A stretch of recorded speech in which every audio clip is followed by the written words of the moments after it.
Biologists now accept that we are in the midst of a sixth mass extinction event as humans alter and change the environment at such a pace that wildlife cannot keep up. While the big-ticket species like tigers and polar bears garner much of the attention as their numbers dwindle, worryingly little is reported about the plants and animals that are likely to have a major impact on our food supply.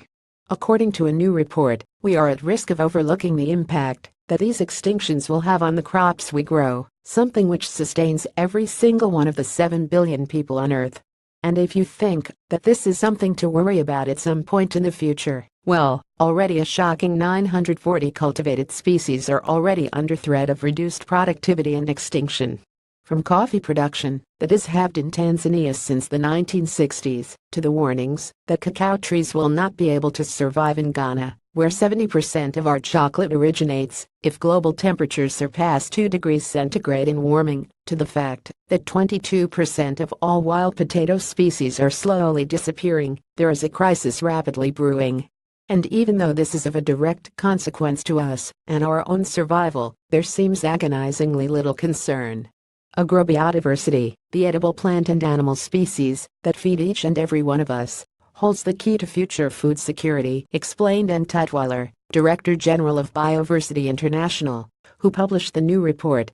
But we are failing to protect it and tap into its potential to transform our food system for the better.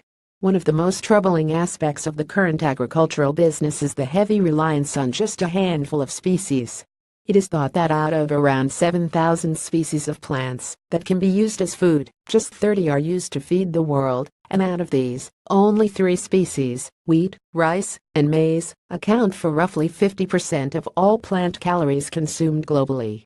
This concentrated dependency on just a few crops delivers a serious risk to our food supply, particularly as the sixth mass extinction of wildlife sets in. All it would take is for one disease to emerge that could wipe out vast swathes of crops across massive regions, threatening the survival of millions in the process, such as was seen during the potato famine in Ireland in the late 1840s. The authors of the report recommend that we start to diversify and bring a far more varied number of crops and plants into our diets in the agricultural industry in order to preserve and protect our future food supply.